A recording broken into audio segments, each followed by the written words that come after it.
जय श्री कृष्णा। राधे राधे। ओम नमः शिवाय। आज मैं आपको सुनाऊंगी पौष माह के कृष्ण पक्ष की चतुर्थी को आने वाली संकुष्टी चतुर्थी की व्रत कथा।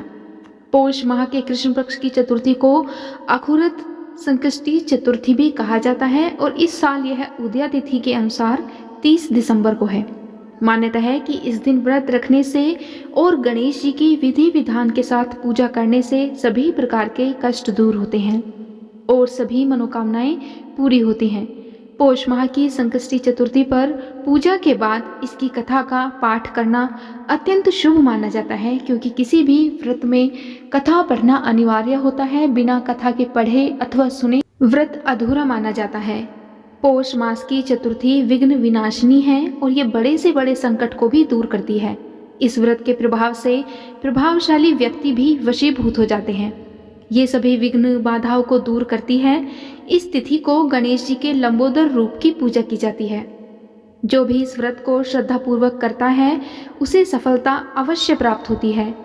पौष मास की चतुर्थी पर विघ्नेश्वर का व्रत और पूजन करने के साथ साथ दान दक्षिणा देने से भी घर में कभी भी धन का अभाव नहीं रहता है। अगर आप इस दिन व्रत रखते हैं तो प्रातःकाल उठकर नित्य कर्म से निवृत्त होकर शुद्ध होकर स्वच्छ वस्त्र धारण कर लें और श्री गणेश जी का पूजन पंचोपचार विधि से, यानी कि धूप, दीप, नैवेद्य, अक्षत, फूल इस प्रकार से करें और इसके बाद हाथ में जल तथा दूर्वा घास लेकर मन ही मन श्री गणेश जी का ध्यान करते हुए व्रत का संकल्प करें।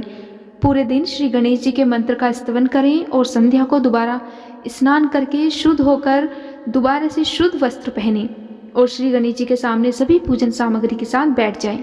विधि विधान के साथ गणेश जी का पूजन करें, उन्हें पीले वस्त्र अर्पित करें, नैवेद्य के रूप में उन्हें लड्डू अर्पित करें और चंद्रमा के उदय होने पर चंद्रमा की पूजा करके अर्घ्य अर्पण करें। इसके बाद गणेश जी की आरती करें, गणेश चालीसा पढ़ें और कथा का श्रवण करें। अगर आप पौष संकष्टी चतुर्थी की पूजा विधि के बारे में डिटेल में जानना चाहते हैं तो ये वीडियो मेरे चैनल पर पहले से ही अपलोड है, आप उसे जरूर सुन सकते हैं। जिस तरह से प्रत्येक प्रदोष व्रत की और प्रत्येक एकादशी व्रत की अलग अलग कथाएं होती हैं, इसी तरह से पौष गणेश चौथ व्रत की भी अलग कथा है। हर महीने में आने वाली चौथ व्रत की अलग कथा होती है, तो मैं अभी आपको सुनाऊंगी पौष गणेश चौथ व्रत की कथा। इस कथा के अनुसार एक बार रावण ने सभी देवताओं को जीतकर मदांध होकर संध्या कर रहे बाली को पीछे से जाकर पकड़ लिया। बलशाली बाली रावण को अपनी कोख में दबाए हुए आकाश मार्ग द्वारा किष्किंधापुरी से में आया और उस बंदी रावण को अपने पुत्र अंगद के लिए खिलौने के रूप में दे दिया। रावण के गले में रस्सी बांधकर अंगद ने उसे नगर में घुमाना शुरू कर दिया। विश्व विजयी रावण की ऐसी हालत देखकर सभी नगरवासियों ने उसका अट्टहास करने लगे और जनता कहने लगी कि अरे देखो तो सही, यह विश्व विजेता रावण आज राजकुमार द्वारा सड़कों पर घुमाया जा रहा है। पूर्ववासियों की बात से रावण बहुत ही लज्जित होकर उसासे लेने लगा और उसका अहंकार चूर चूर हो गया। उसने अपने नाना पुलस्त्य मुनि का स्मरण किया। अपने नाती की दीन पुकार से मुनि को आश्चर्य हुआ कि उसके नाती की ऐसी दशा क्यों हुई है। अत्यंत गर्व करने से देव, दानव, मनुष्य आदि सभी का पतन अवश्य संभावी होता है।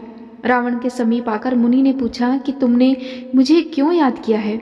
रावण ने कहा कि हे नाना जी, देवताओं को जीतने के कारण गर्व करने से मेरी यह दुर्गति हुई है।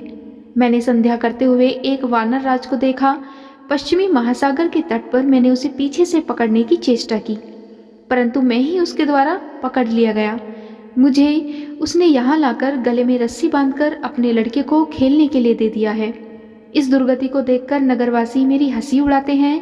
हे देव, इसी चिंता से मैं व्याकुल रहता हूँ। रस्सी में बंधे रहने के कारण मैं अत्यंत अशक्त हो गया हूँ। हे नाथ, अब मैं क्या करूँ? मेरे जैसा आपके वंश में कोई दूसरा कुल कलंकी नहीं है। अब आप ही मेरी इस तरह से रक्षा कर सकते हैं। पुलस्त्य जी ने कहा कि हे रावण, डरने की कोई बात नहीं है, मैं तुम्हें बंधन मुक्त करा दूंगा। यह बाली देवराज इंद्र के वीर्य से उत्पन्न है और पराक्रम में तुमसे बढ़कर है। इसकी मृत्यु महाराज दशरथ के पुत्र श्री राम के हाथों होगी। हे राक्षस राज, यदि तुम बाली के वचन से छूटना चाहते हो तो मेरी बात मानकर संकटनाशक गणेश जी का व्रत करो। प्राचीन काल में वत्रासुर की हत्या के प्रायश्चित स्वरूप इंद्र ने इस व्रत को किया था। अतः तुम भी इस संकट नाशक व्रत को करो और बहुत शीघ्र ही तुम्हारा सभी प्रकार का कलेश दूर होगा। इस प्रकार आदेश देकर ब्रह्म ऋषि वन में चले गए और इधर रावण ने व्रत का अनुष्ठान किया और इस व्रत के प्रभाव से रावण तत्काल ही बंधन रहित हो गया और सुखपूर्वक अपना राज्य करने लगा। इसी प्रकार एक बार भगवान श्री कृष्ण ने भी युधिष्ठिर से कुरुक्षेत्र के युद्ध में उपदेश देते हुए कहा था कि हे युधिष्ठिर, आप भी इस व्रत को कीजिए। इस व्रत के प्रभाव से आप शत्रुओं का संहार करके अपने उत्तम राज्य को प्राप्त करेंगे। कृष्ण जी की बात सुनकर युधिष्ठिर ने विधि पूर्वक पौष कृष्ण चतुर्थी का व्रत किया और इस व्रत के प्रभाव से उन्होंने अपने राज्य को पुनः प्राप्त कर लिया।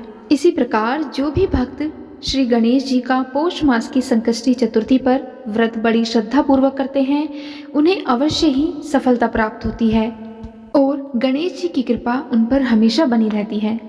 संकष्टी चौथ पर रात्रि में चंद्रोदय के बाद सबसे पहले रोली, चंदन, शहद, फूल, दूध और जल मिलाकर चंद्रमा को अर्घ्य अवश्य देना चाहिए और इस बात का ध्यान रखना चाहिए कि चंद्रमा को अर्घ्य देते समय जल के छींटे पैर में ना पड़े।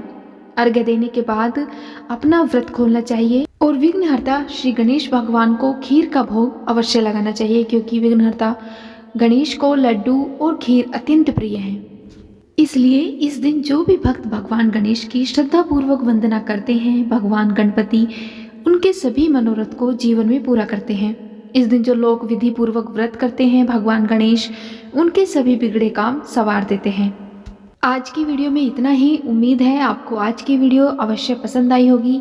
अगर आपको आज की वीडियो पसंद आए तो वीडियो को लाइक और चैनल पर अगर आप पहली बार आए हैं तो चैनल को सब्सक्राइब अवश्य करिएगा और कमेंट बॉक्स में गणेश भगवान की जय अवश्य लिखिएगा।